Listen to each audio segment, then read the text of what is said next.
নমস্কাৰ ছাৰ বাইদেউসকল।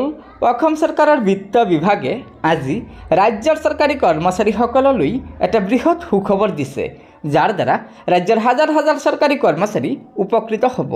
হয়, এয়া চাওক, অসম চৰকাৰৰ বিত্ত বিভাগে 26/6/2025 তাৰিখে এই জাননীখন প্ৰকাশ কৰিছে।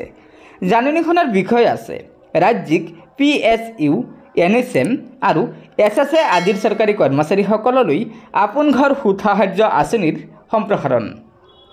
এই বিভাগৰ অৰ্থাৎ বিত্ত বিভাগৰ পূৰ্বৰ 17/7/2024 তাৰিখৰ অধিসূচনা অনুযায়ী অসম চৰকাৰে 30 লাখ টকাৰ ঋণৰ সীমা থকা আপোন ঘৰ আঁচনিৰ সুবিধা বৃদ্ধি কৰি আনন্দিত হৈছে। ৰাজ্য চৰকাৰৰ সকলো নিয়মীয়া চৰকাৰী কৰ্মচাৰীসকলে এই আপোন ঘৰ আঁচনিৰ সুবিধা পাব। লগতে ৰাজ্য চৰকাৰৰ বিভিন্ন বিভাগত নিয়োজিত যিসকল ঠিকাভিত্তিক কৰ্মচাৰীৰ চাকৰিৰ কাৰ্যকাল 60 বছৰ বয়সলৈকে চুক্তিবদ্ধ, তেনে চৰকাৰী কৰ্মচাৰীসকলকো অসম চৰকাৰে 1% সুতৰ সাহায্যৰে 30 লাখ টকা পৰ্যন্ত গৃহ ঋণৰ সুবিধা দিব। এই আপোন ঘৰ আঁচনিৰ অধীনত কোনসকল চৰকাৰী কৰ্মচাৰীয়ে এই আপোন ঘৰ আঁচনিৰ সুবিধা পাব এয়া চাওক।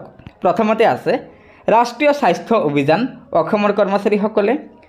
2 নম্বৰত আছে সমগ্ৰ শিক্ষা অসমৰ ঠিকাভিত্তিক কৰ্মচাৰীসকলে। 3 নম্বৰত আছে অসম শক্তি উৎপাদন নিগম লিমিটেডৰ ঠিকাভিত্তিক কৰ্মচাৰীসকলে।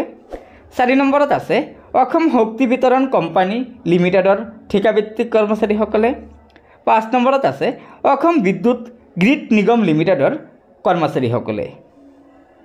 2 নম্বৰত কৈছে যোগ্য কৰ্মচাৰীয়ে তেওঁলোকৰ HR মেনেজাৰৰ পৰা NOC দাখিল কৰিব লাগিব, য'ত উল্লেখ কৰা হ'ব যে তেওঁলোক ৰাজ্যিক PSUৰ নিয়মীয়া কৰ্মচাৰী বা ওপৰত তালিকাভুক্ত ৰাজ্য চৰকাৰৰ চৰকাৰী সংস্থাৰ চুক্তিবদ্ধ কৰ্মচাৰী, যাৰ সেৱা 60 বছৰ বয়সলৈকে অৱগত কৰা হয়, আৰু এই আঁচনিৰ বাবে সেইসকল কৰ্মচাৰী যোগ্য হ'ব।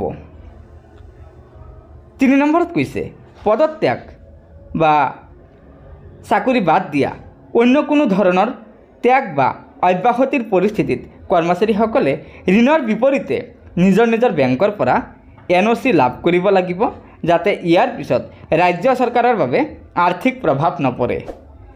4 নম্বৰত কৈছে আপোন ঘৰ আঁচনিৰ সন্দৰ্ভত পূৰ্বে উল্লেখ কৰা আন সকলো চৰ্ত আৰু নিয়ম অপৰিৱৰ্তিত থাকিব।